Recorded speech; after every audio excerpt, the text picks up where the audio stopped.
tujuan pembelajaran kita hari ini mempelajari bagaimana cara menulis puisi berdasarkan cerpen. Jadi manfaat mempelajari materi hari ini agar kalian dapat mengubah suatu karangan narasi atau cerita menjadi sebuah karya seni yang indah dan penuh makna, yaitu puisi. Ada yang pernah menulis puisi lah? Atau mengarang puisi? Pernah. Itu dari hasil imajinasi kalian kan? Ya, dari imajinasi. Berarti hasil dari pemikiran kalian. Pernah lah pelajaran waktu tahun ini? Atau di kelas 10? Kelas TK, gue. TK. Sudah bisa belajar yang lain TK. Iya, gue. Ini pas TK. Bentar, Nah, jadi hari ini kita mempelajari menulis puisi berdasarkan cerpen, yang berarti menyarikan inti cerita. Tahu arti menyarikan lah? Menyarikan itu bahasanya mengintisarikan. Berarti menyimpulkan inti dari cerita, kemudian emosi dan suasananya itu dibentuk dalam bentuk lirik, ya, dalam bentuk puisi. Kemarin kan kita sudah mempelajari unsur-unsur batin, unsur-unsur fisik, masih ingat lah? Masih ingat? Unsur-unsur batin, unsur-unsur fisik. Nah, setelah mengetahui itu, dengan mempelajari yang semuanya tadi, kita dapat membuat sebuah puisi. Yang pertama, langkah-langkah menulis puisi. Yang pertama, menentukan tema dan pesan. Masih ingat arti tema apa? Tinggi, gagasan pokok, jut. Apalagi gagasan pokok selain itu? Iya, pokok permasalahan dalam sebuah cerita. Pesan apa? Pesan. Pesan itu sama dengan amanat. Iya, betul, amanat orang. Kalau tema dan pesannya termasuk unsur apa ya dalam puisi? Iya, betul, unsur batin. Berarti masih ingat lah.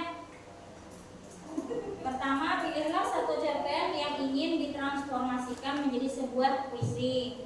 Tentukan tema utamanya, cerpen yang ingin diungkapkan dalam puisi. Puisi itu disusun berdasarkan tema yang dikembangkan dari gagasan pokok dalam sebuah cerpen. Tema-tema tersebut bisa berupa ketuhanan, kemanusiaan, patriotisme, dan kedaulatan rakyat ataupun keadilan sosial. Ada yang tahu arti patriotisme? Ya, itu cinta tanah air, cinta bangsa negara Indonesia, bisa. Terus yang kedua, nomor 2, menentukan diksi. Ya, diksi itu sama dengan pemilihan kata. Kebanyakan ya puisi yang indah dan bagus itu menggunakan kata-kata yang jarang didengar. Tapi ada juga puisi yang banyak tuh menggunakan kata-kata yang sering kita dengar. Bisa juga, jadi tergantung selera penyairnya, selera pembuatnya gitu. Kalau diksinya termasuk unsur apa? Ya, unsur diksi gitu. Setelah menentukan diksi, gunakan gaya bahasa. Masih ingat lah gaya bahasa itu unsur apa? Unsur fisik dalam puisi. Nama lain dari gaya bahasa apa? Ajar ibu dulu. Lain tipografi. Gaya bahasa? Ya, betul, majas.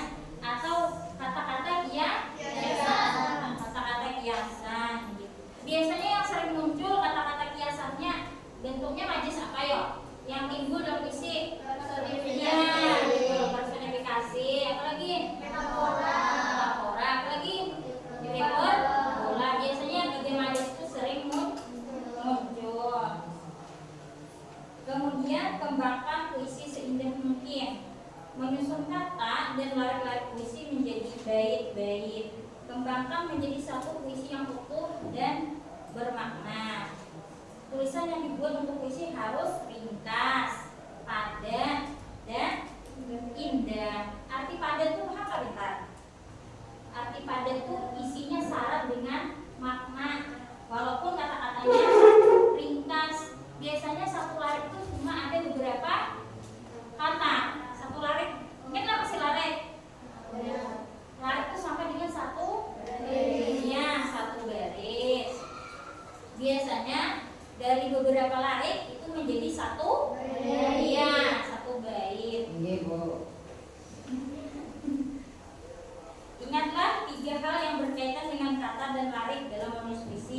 yaitu kata adalah satuan rangkaian bunyi yang ritmis, inden atau merdu. Makna kata bisa menimbulkan banyak tafsir dan mengandung imajinasi mendalam tentang hal yang dibicarakan.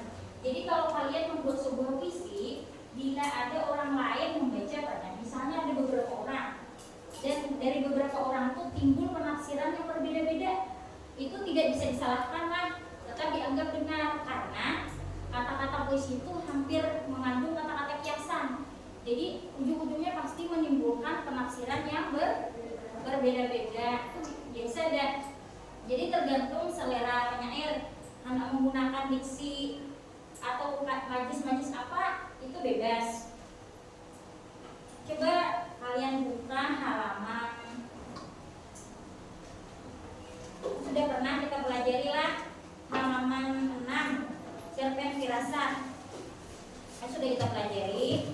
Coba kita bandingkan dengan puisi yang di halaman 9, halaman 6 dengan 9.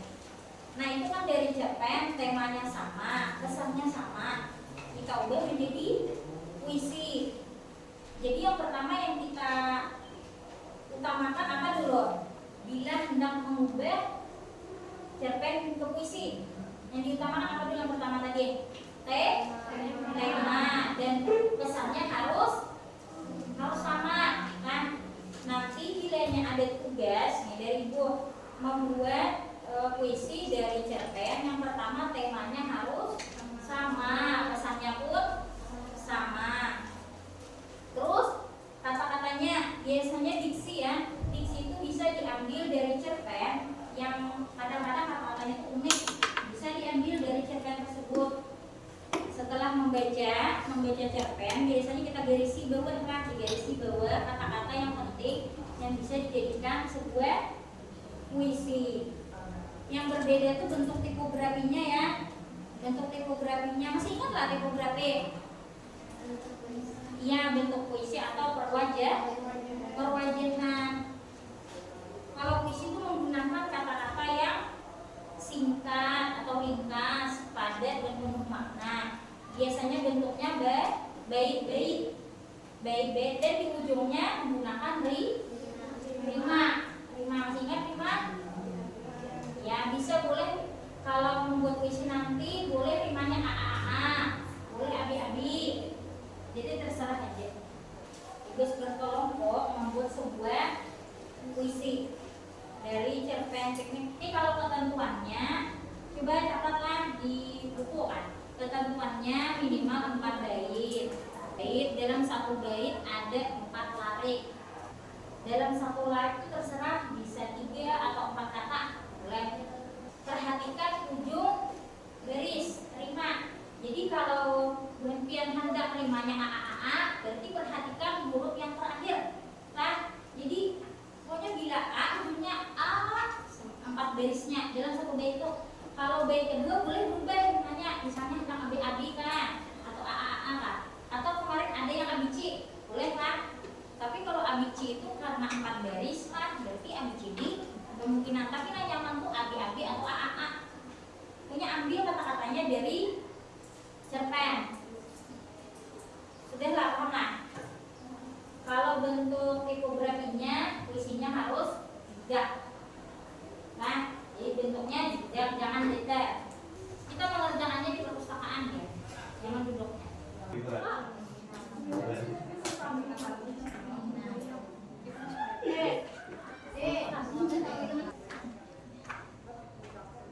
Pokoknya apa nggak boleh apa ini Temanya jadi langsung puisinya. Ingatkan puisinya kayak judul lah. Jangan judulnya baik-baik tadi Pak. Ini judulnya sama kan ya.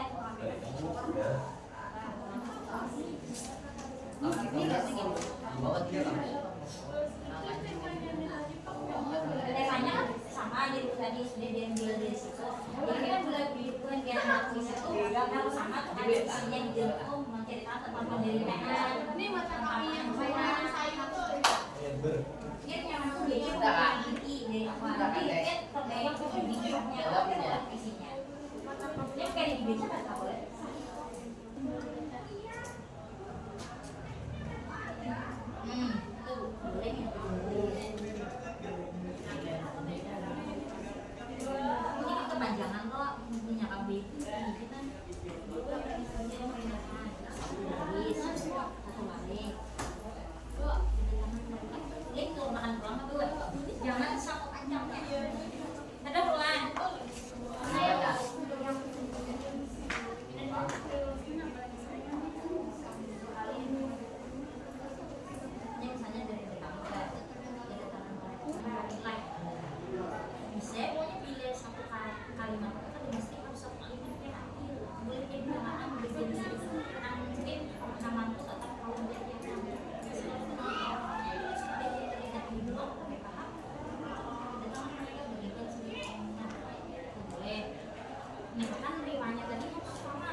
dari cerpen. Langkah-langkah yang pertama apa dulu? Menentukan tema. Ya, betul, tema dan pesan. Terus yang kedua? Menentukan diksi. Menentukan diksi. Yang ketiga? Menggunakan gaya bahasa. Yang keempat? Mengembangkan puisi seindah mungkin. Iya, betul. Terima kasih banyak atas segala perhatian dan usaha kalian untuk selalu fokus dalam pembelajaran. Ibu ucapkan terima kasih banyak. Untuk minggu depan, esok hari materinya tentang drama, tapi ditampilkan nanti film pendek. Nah, dramanya dari film. Terus kalian belajar mengenai unsur intrinsik drama. Bisa dipelajari lebih dulu lah hari ini atau kemarin. Jadi dari segala kekurangan dan kesalahan ibu untuk pembelajaran hari ini, ibu mohon ampun dan maaf. Untuk mengakhiri pembelajaran kita, mari ucapkan hamdalah.